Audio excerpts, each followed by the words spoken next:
Hey everyone. Today, we're diving into something that touches so many lives, but is still, really misunderstood.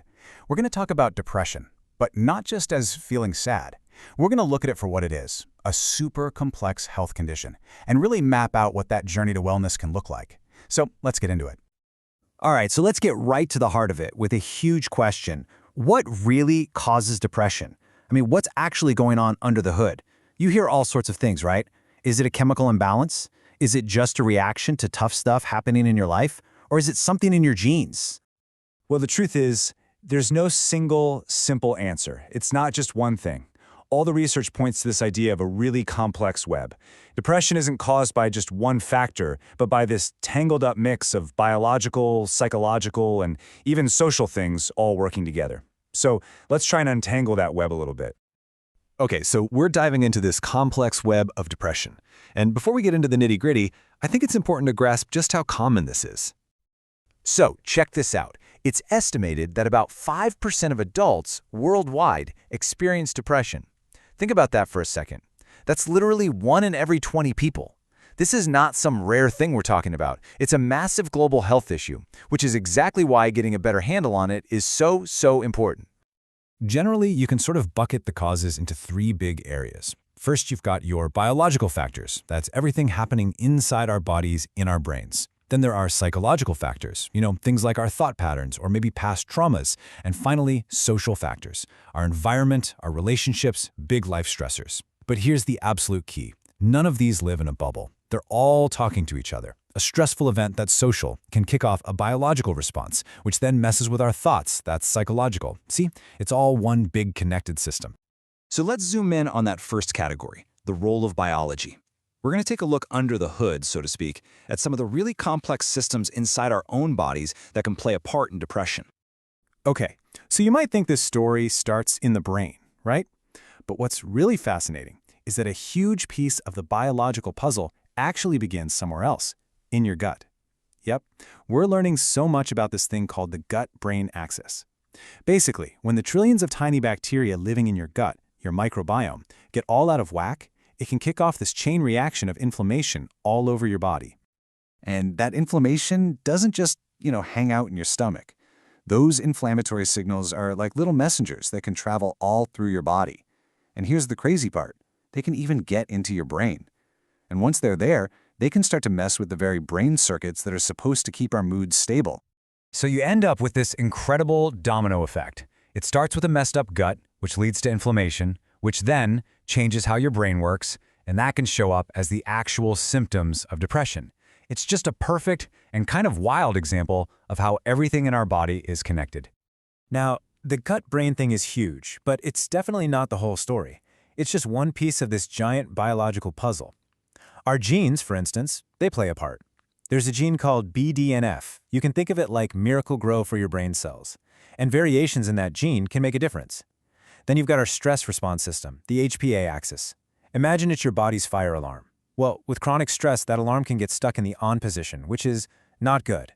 There are even these really specific metabolic pathways, like something called the kynurenine pathway, that deal with inflammation and can get thrown off. The point is, it's a lot of things working together. So, knowing all this biology is super important. It gives us the why. But when you're on this journey to feeling better, you often need a guide. And that brings us to the human side of all this, the incredible power of the relationship you build with a therapist. And that special relationship, it actually has a name. It's called the therapeutic alliance. And listen, this is way more than just venting to someone. It is the absolute bedrock of good therapy. It's a real partnership where you and your therapist are a team, working towards the same goals, and it's all built on a foundation of trust and just feeling genuinely understood. This is the space where you can tackle all those psychological factors we talked about earlier, like getting a handle on negative thought patterns or working through tough stuff from the past. So, how do you build this powerful alliance? Well, it really stands on 3 main pillars. First, active listening, where you feel like someone is truly hearing you. Second, empathy and validation, that feeling that your emotions are real and accepted, no judgment. And third, collaborative goal setting, which is so important because it means you're an active player in your own healing, not just a passenger.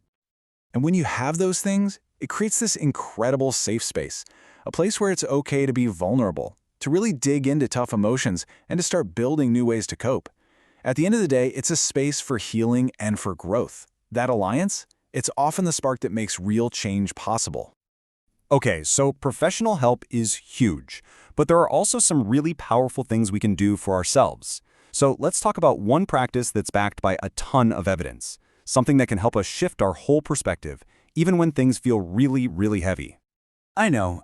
Practicing gratitude when you're deep in depression can sound, well, impossible. Maybe even a little ridiculous. But it's not about pretending everything is fine. It's about starting incredibly small. It's not about ignoring the pain, it's about intentionally carving out a tiny bit of space for something else. It could be something as simple as noticing a small act of kindness from someone, or maybe shifting your focus away from the pain for just a moment to appreciate a new lesson you learned, even if it was a hard one. You can focus on helping someone else or paying it forward. As you can see, there are a bunch of ways to try this, but honestly, the most important part is that last one.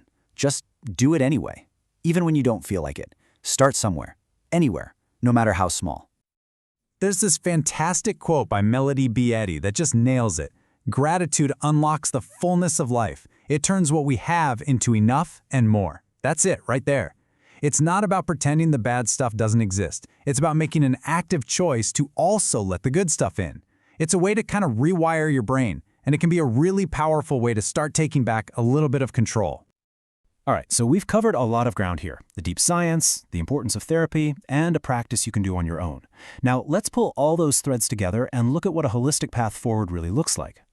This is a really great way to sum it all up. Think of it like this. The why? That's the science. Understanding that depression is this complex web of biological, psychological, and social stuff.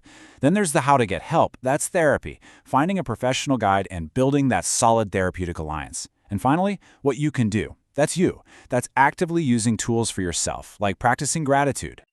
And really, that's the core message here. The journey out of depression can feel massive, totally overwhelming, but it starts to feel manageable when you break it down into these parts. When you understand the why, find a guide for the how, and equip yourself with the what, hope isn't just some fuzzy idea anymore. It becomes a real practical plan. So I want to leave you with one last question to think about. If we can all start to see depression not as some kind of weakness or personal failure, but as what it is, a complex health condition with real biological causes and real tangible solutions, how does that change the conversation? Not just out in the world, but the conversation you have with yourself and the ones you have with the people you care about. If this video made you feel better, please consider subscribing.